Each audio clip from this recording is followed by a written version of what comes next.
내가 내 하나님 여호와께서 내게 주시는 땅에 이르러 그 땅을 차지하고 거주할 때에 만일 우리도 우리 주위의 모든 민족들 같이 우리 위에 왕을 세워야겠다는 생각이 나거든.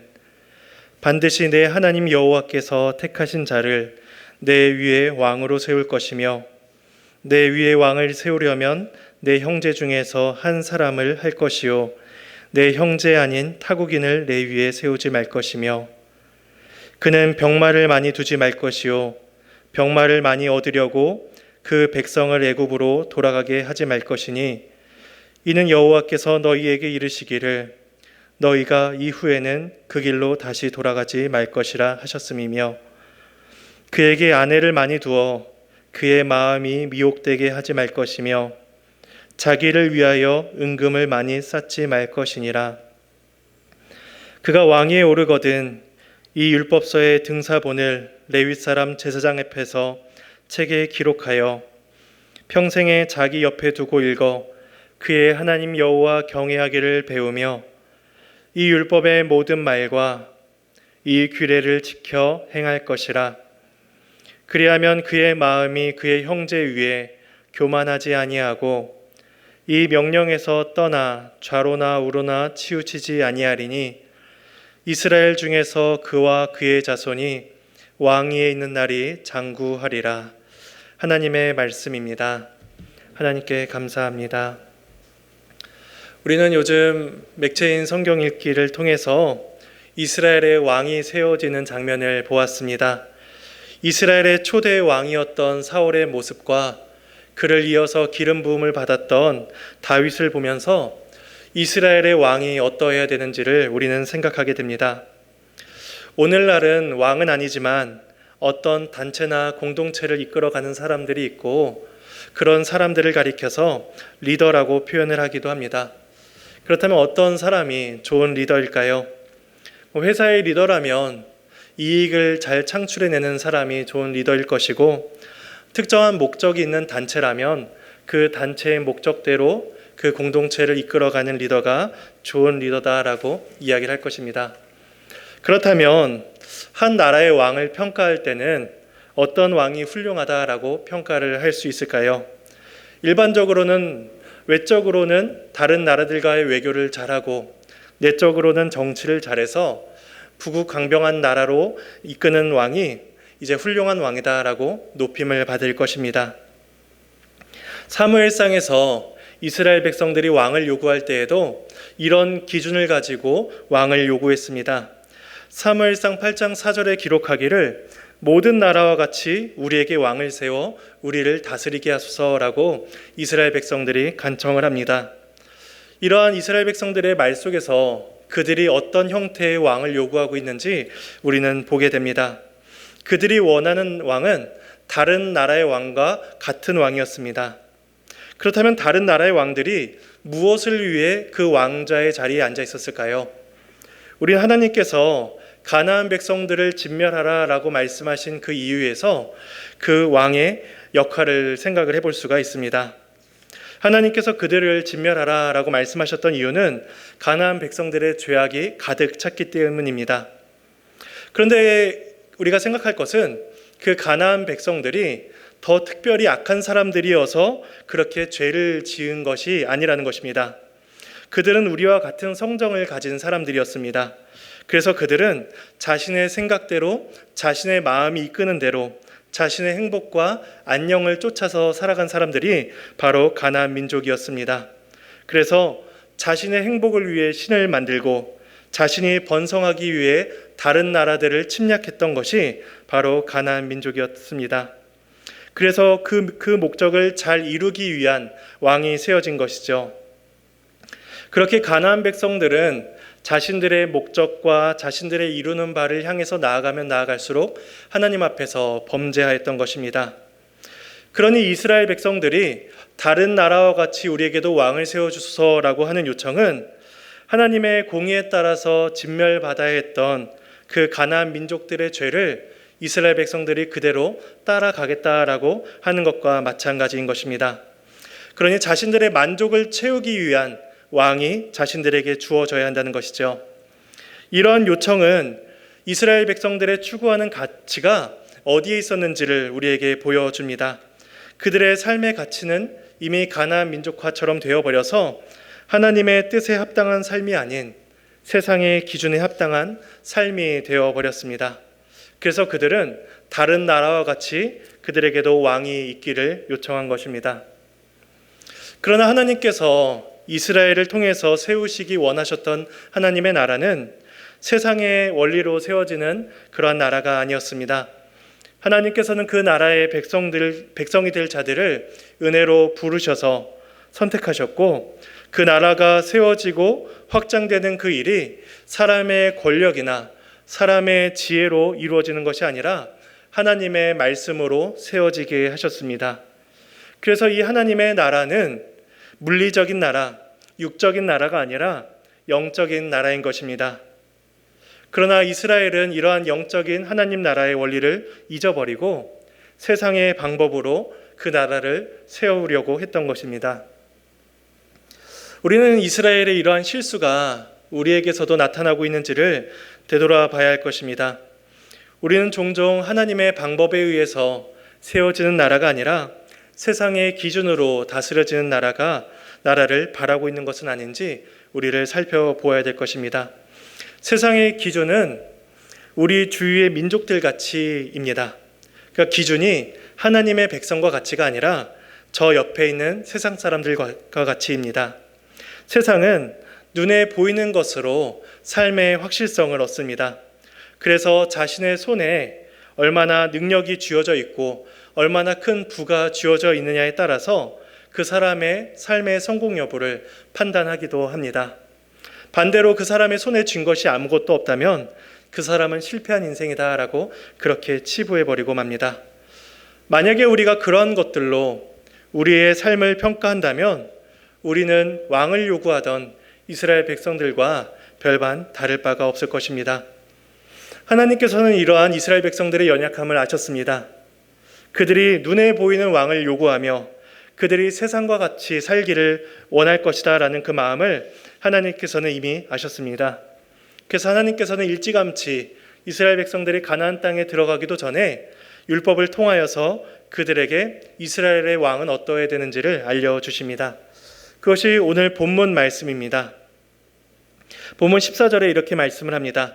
내가 내 하나님 여호와께서 내게 주시는 땅에 이르러 그 땅을 차지하고 거주할 때에 만일 우리도 우리 주위의 모든 민족들 같이 우리 위에 왕을 세워야겠다는 생각이 나거든. 하나님께서 이미 모세를 통하여서 주신 말씀입니다. 그들이 이러한 생각을 가지고 왕을 요구할 것이다 라는 것을 하나님께서 이미 아시고 그들의 연약함을 보신 것이죠. 그래서 하나님께서는 그 가운데에서도 왕을 요구할 때 그들의 뜻이 아니라 하나님의 뜻에 합당한 왕을 뽑을 것을 이제 율법을 통해서 가르치십니다. 우리는 먼저 하나님께서 명하신 것 중에서 하지 말아야 될 금지의 명령을 세 가지로 살펴보도록 하겠습니다. 먼저 15절 말씀입니다. 함께 읽어보도록 하겠습니다. 반드시 내 하나님 여호와께서 택하신 자를 내 위에 왕으로 세울 것이며 내 위에 왕을 세우려면 내 형제 중에서 한 사람을 할 것이요 타국인을 내 위에 세우지 말 것이며. 첫 번째로 금지하는 명령은 타국인을 왕으로 세우지 말라는 것입니다. 타국인이라는 말은 낯선, 생소한이라는 뜻을 가지고 있는 단어입니다. 타국인이 이스라엘의 왕이 될 수 없는 이유는 그들이 하나님이 행하신 일에 대한 은혜와 역사를 공유하지 못한 자들이기 때문입니다. 그래서 그들은 하나님의 일하심에 대해서 낯선 자들이며 하나님의 은혜에 대해서 생소한 자들입니다. 오히려 그들이 왕이 될 때에 그들은 자신의 문화와 종교를 가지고 이스라엘로 들어오게 될 것입니다. 그래서 이 명령은 단순히 혈통적인 명령이 아닙니다. 혈통적으로 그들을 배척하고자 하는 명령이 아니라 종교적인 이유 때문이다라고 우리는 볼 수가 있는 것입니다. 오늘날 세계적인 기업들을 보자면 기업의 성과에 따라서 기업의 CEO들을 교체하기도 합니다. 그러니까 재정적으로 어려움을 겪고 있는 기업은 능력 있는 사람으로 CEO를 바꿔서 그 기업의 문제를 해결하고 새로운 시스템을 도입합니다. 그렇게 해서 재정적인 문제를 해결하죠. 수익을 내는 것이 회사의 목적이며 그 대표의 역할입니다. 그래서 CEO가 어떤 시스템을 도입하던 어떤 회사의 문화를 도입하던 그것은 그 기업에 전혀 문제가 되지 않습니다. 그게 기업이기 때문입니다. 반면 하나님의 나라는 그렇지 않습니다. 하나님의 나라는 말씀으로 세워지는 나라이기 때문에 그 말씀을 진리로 붙드는 사람이 필요합니다. 하나님의 은혜를 알고 하나님의 일하심에 대해서 익숙한 자가 필요한 것입니다. 그래서 우리는 하나님의 나라가 연약하다고 해서 행정가나 재정 전문가를 세워서 그 하나님의 나라를 강하게 만들 수는 없는 것입니다. 이런 하나님의 나라의 성격은 지금도 동일합니다. 하나님의 나라는 믿음과 관계없이 능력이 많은 사람, 헌금을 많이 하는 사람에 의해서 세워지는 나라가 아니라 하나님의 은혜와 하나님의 일하심을 알고 그 하나님을 신뢰하는 사람들에 의해서 세워집니다.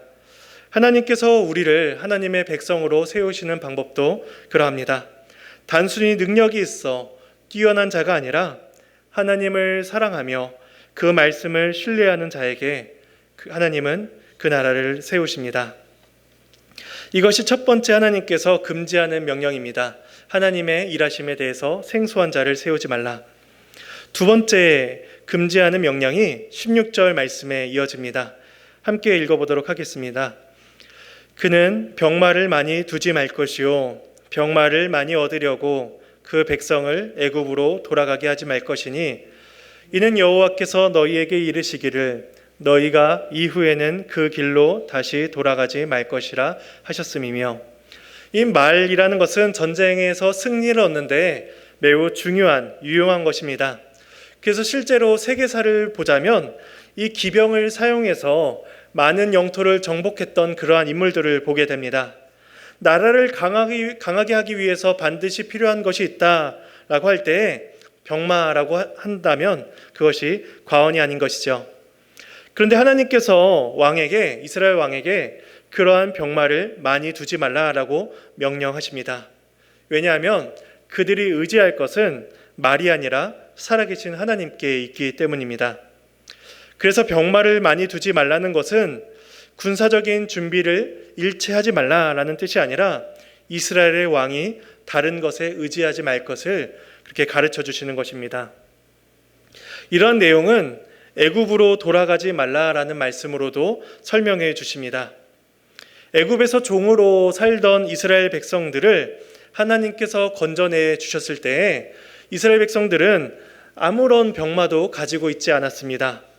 그럼에도 이스라엘 백성들이 출애굽을 할 수 있었던 이유는 하나님께서 이스라엘을 대신하여서 애굽의 바로와 싸워주셨기 때문입니다. 하나님께서 싸우셨을 때 애굽의 수많은 병마는 무익한 것이 되어버렸습니다. 그러니 이스라엘 백성들은 전쟁의 승리가 병마에 달려있지 않다는 것을 충분히 경험한 백성들입니다. 그러나 시간이 흐르고 환경이 바뀌면서 자신들이 왜 출애굽을 했는지, 자신들이 어떠한 방법으로 출애굽을 할 수 있었는지에 대해서는 다 잊어버리고 그 도움을 얻고자 다시 애굽으로 돌아가려는 성향이 그 이스라엘 백성들에게 있었던 것입니다. 이러한 신명기의 말씀을 순종하지 못했던 왕 중에 한 명이, 대표적인 왕이 바로 솔로몬입니다. 우리 잠시 열왕기상 10장 말씀으로 넘어가 보도록 하겠습니다.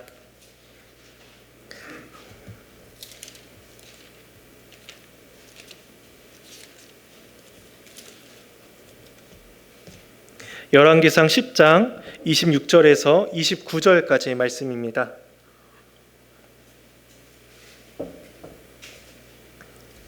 구약성경 531페이지입니다. 함께 읽어보도록 하겠습니다. 솔로몬이 병거와 마병을 모음해 병거가 1,400대요 마병이 12,000명이라 병거성에도 두고 예루살렘 왕에게도 두었으며, 왕이 예루살렘에서 은을 돌같이 흔하게 하고 백향목을 평지에 뽕나무같이 많게 하였더라. 솔로몬의 말들은 애굽에서 들여왔으니 왕의 상인들이 값주고 산 것이며, 애굽에서 들여온 병거는 한 대에 은 600세겔이요 말은 한 필에 150세겔이라. 이와 같이 그것을 되팔기도 하였더라. 솔로몬이 병거와 마병을 이제 끌어모으는 장면이 나옵니다. 근데 어떻게 모으냐면 25절을 보면은 알 수가 있습니다. 바로 앞에 25절입니다. 그들이 각기 예물을 가지고 왔으니 곧 은그릇과 금그릇과 의복과 갑옷과 향품과 말과 노새라. 해마다 그리하였더라. 솔로몬의 지혜와 명성을 듣고 많은 사람들이 솔로몬을 만나기 위해서 수많은 나라의 수많은 왕들이 신하들과 함께 오는데, 그때 많은 은과 금과 재물들을 가지고 나옵니다. 그 장면이 25절입니다. 그리고 나서 26절에 이 병거와 마병을 모으는 장면이 나오는 것이죠. 그런데 이 성경은 25절에서 26절로 이어질 때에 그 솔로몬의 행동을 바로 연결지어서 설명을 해줍니다. 그러니까 25절에서 금과 은과 많은 재물을 모은 솔로몬이 곧바로 그 재물을 가져다가 26절에서 병거와 마병을 모았다라고 볼 수 있는 것입니다. 그래서 솔로몬은 많은 곡물이 들어오는 대로 그것들을 다 병거를 사는데 할애했습니다. 그 병거가 얼마나 많았는지 이스라엘의 곳곳에 분산시켜 두었습니다. 그리고 그것을 사기 위해서 애굽에 얼마나 많은 비용을 지불해야 됐는지 29절에서 병거와 말의 가격까지 자세하게 가르쳐주고 있습니다. 솔로몬의 이런 모습들은 그가 이미 하나님만을 신뢰하지 못하고 많은 물질과 군사력에 의존해 이스라엘을 세우려 했다는 것을 우리에게 암시해 줍니다. 솔로몬의 실수는 이것 하나만으로도 끝나지 않는데 그것은 세 번째 내용에서 살펴보도록 하겠습니다. 열왕기상을 잠시 접어두고 본문으로 다시 돌아오면 모세가 세 번째로 명한 것이 17절에 나옵니다. 17절 말씀입니다. 그에게 아내를 많이 두어 그의 마음이 미혹되게 하지 말 것이며 자기를 위하여 은금을 많이 쌓지 말 것이니라. 많은 아내와 많은 재물을 쌓아두지 말라라고 말씀을 합니다. 이것은 아내와 재물로 인한 육체적인 정욕을 조심하라라는 말씀일 수도 있습니다. 그러나 이스라엘의 역사를 볼 때에 아내와 재물이 단순히 육체적인 쾌락 때문에 금해진 것이 아님을 우리는 알게 됩니다. 왜냐하면 왕들은 정치적인 이유 때문에 주변 나라와 결혼을 하였습니다. 그러니까 정략적인 결혼을 통해서 자신의 입지를 더욱더 견고히 할 수 있었던 것입니다. 또한 많은 은과 금도 그 은과 금으로 자신의 쾌락을 위한 용도로 사용하는 것뿐만이 아니라 결국 자신의 세력을 키우는 데 활용할 수 있었던 것입니다. 그러니까 우리가 방금 전에 살펴보았던 것처럼 솔로몬은 자신에게 모여진 은과 금으로 자신의 병마를 만들고 모으고 자신의 세력을 키웠습니다. 열왕기상 11장 1절로 다시 돌아가서 이 말씀과 관련된 내용을 살펴보도록 하겠습니다. 열왕기상 11장 1절입니다. 솔로몬 왕이 바로의 딸 외에 이방의 많은 여인을 사랑하였으니 곧 모압과 암몬과 에돔과 시돈과 헷 여인이라. 솔로몬이 바로의 딸과 혼인을 합니다. 이 말은 솔로몬이 애굽의 바로 왕의 사위가 됐다는 것이죠. 또한 모압과 암몬과 시돈 여인들과 결혼을 합니다. 이 모압과 암몬과 시돈은 이스라엘의 주변에 위치한 나라들입니다. 그러니 솔로몬이 주변 나라의 모든 나라들의 이제 사위가 되는 것이죠. 그러니까 솔로몬은 장인의 나라와 연합을 하고 사위의 나라에 위협을 가하지 않으니 이스라엘 나라는 안정적이었을 것입니다. 이방 나라들이 이스라엘의 든든한 지원군의 역할을 하였던 것입니다. 하나님이 이스라엘의 보호자가 아니라 주변 나라들이 이스라엘의 힘이 되었던 것입니다. 이처럼 솔로몬은 눈에 보이는 확실한 보호를 갖기를 원했습니다. 결국 하나님께서 신명기를 통해서 많은 아내를 두지 말라라고 명령하신 것은 육체적인 문제가 아니라 누구를 신뢰하느냐의 문제로 넘어가는 것입니다. 솔로몬의 신뢰의 대상이 바뀌어버립니다. 열왕기상 11장 6절에서 8절 말씀입니다. 우리 6절에서 8절 함께 읽어보겠습니다. 솔로몬이 여호와의 눈앞에서 악을 행하여 그의 아버지 다윗이 여호와를 온전히 따름같이 따르지 아니하고 모압에 가증한 그모스를 위하여 예루살렘 앞 산에 산당을 지었고 또 암몬 자손의 가증한 몰록을 위하여 그와 같이 하였으며 그가 또 그의 이방 여인들을 위하여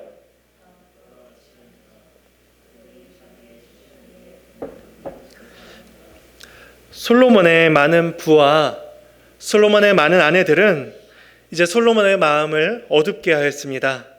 그리고 그가 이방 신들을 섬기며 예배하게 하였습니다.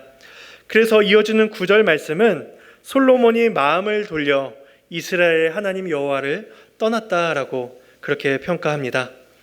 처음에는 정치적인 이유로 정략적 결혼을 했을지 모르지만 그 결혼은 이스라엘의 우상 숭배를 들어오게 했고 결과적으로 하나님을 떠나게 만들었습니다. 결국 하나님께서 본문의 신명기 말씀을 통해서 주시는 것은 한 가지입니다. 오직 하나님만을 신뢰하라라는 것입니다. 타국인을 왕으로 세우는 것, 병마를 많이 두는 것, 아내와 은금을 많이 두는 일은 하나님을 신뢰하지 않고 세상을 의지하는 일이었던 것입니다. 세상을 의지하는 자는 하나님의 뜻을 구하지 않습니다. 예수님께서 이 땅에 계실 때에 주기도를 통하여서 하나님의 백성들, 신자들이 기도해야 될 기도의 내용을 알려주셨습니다.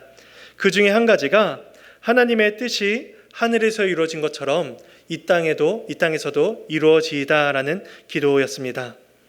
하나님의 뜻을 구하는 것은 신자의 마땅한 의무이며 기도의 내용인 것입니다.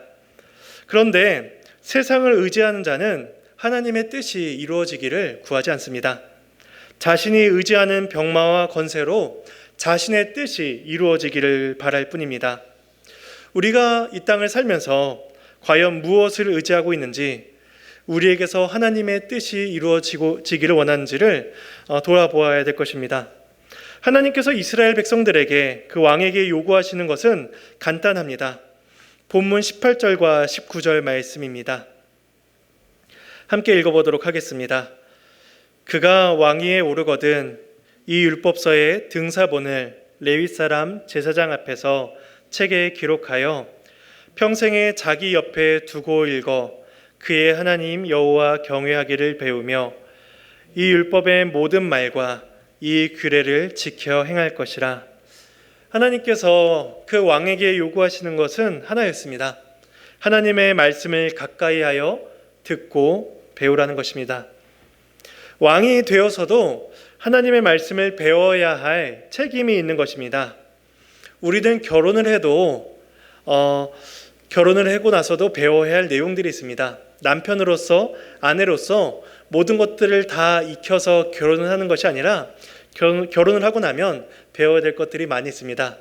또한 어떤 직장에 들어가서도 그 직장의 일과 관련한 여러 가지 일들을 익히고 알아야 될 내용들이 있습니다. 그러니까 왕이 된다고 해서 그 모든 역할들이 다 끝나는 것이 아니라 왕의 업무와 관련된 일들을 그 왕은 배워나가야 됐을 것입니다. 그런데 그 중에서 가장 필수적으로 하나님의 말씀을 가까이 해야 된다는 것입니다. 그 말씀을 가까이 하는 방법에 대해서 말씀해 주시기를 율법서의 등사본을 기록하여 평생에 자기 옆에 두고 읽어야 된다라고 말씀해 주십니다. 우리가 어떤 것을 배울 때에 도제라는 표현을 쓰곤 합니다.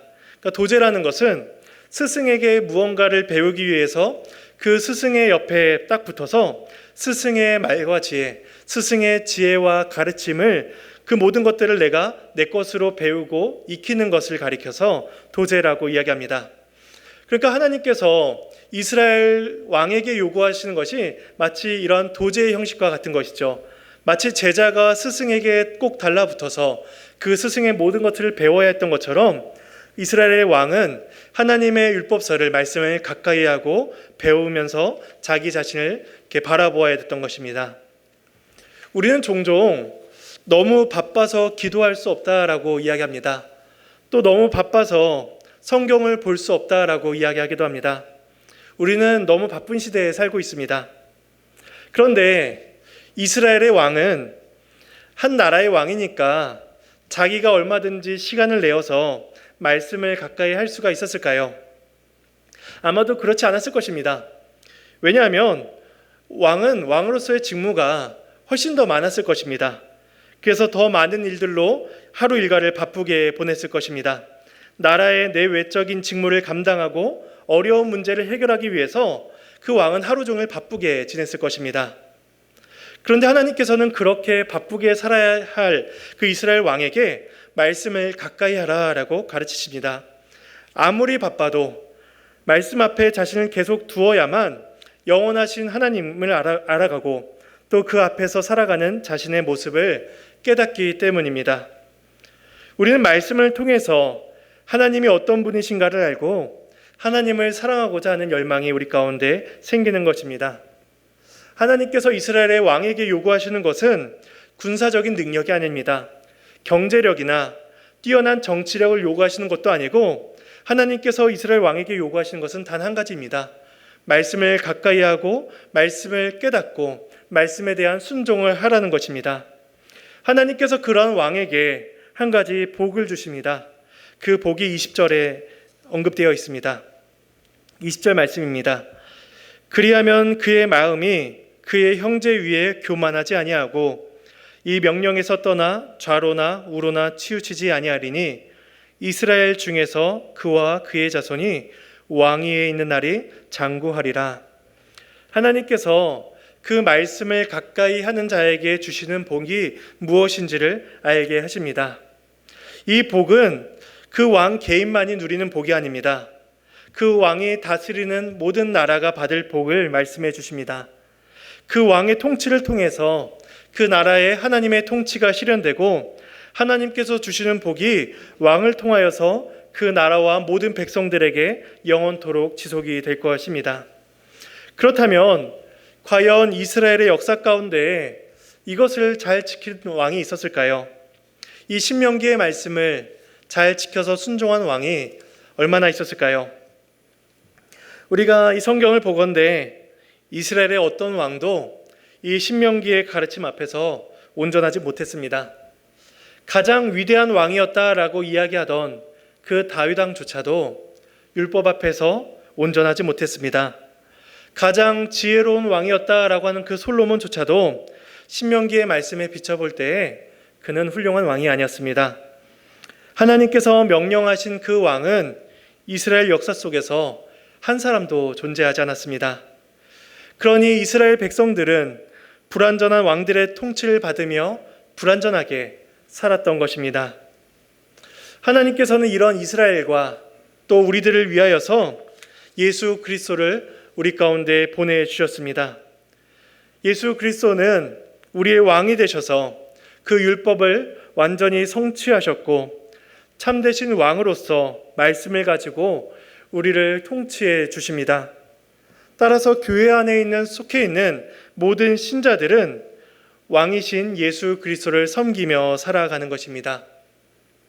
왕이신 예수님의 통치를 받는 자가 가장 복된 자이며 왕이신 예수 그리스도의 통치를 받는 교회가 가장 복된 교회인 것입니다.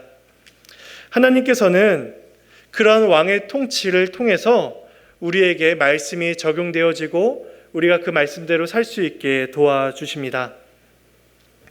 우리는 이전에는 우리들의 자기들의 힘을 의지하여서 많은 병마를 두고 세상 권세를 힘입어 살기를 원했던 자들입니다.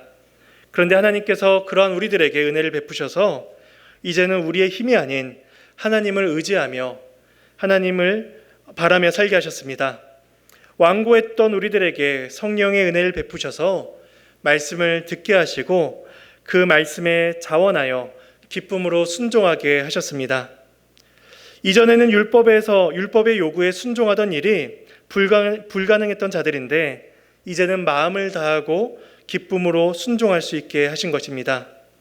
그래서 말씀에 순종하는 열매가 우리에게 나타난다면 그것은 하나님의 은혜인 것이며 또한 말씀 앞에 안타까워하고 상한 심령으로 주 앞에 서고 있다면 그 또한 하나님의 은혜가 우리에게 주어졌음을 보여주는 증거 중에 하나인 것입니다. 이 은혜가 우리에게 주어졌습니다. 왕이신 하나님의 통치를 우리는 받는 자들입니다. 이러한 은혜를 우리가 다시금 기억하며 하나님 나라의 복된 통치를 받아 누리는 저와 여러분이 되기를 간절히 소망합니다.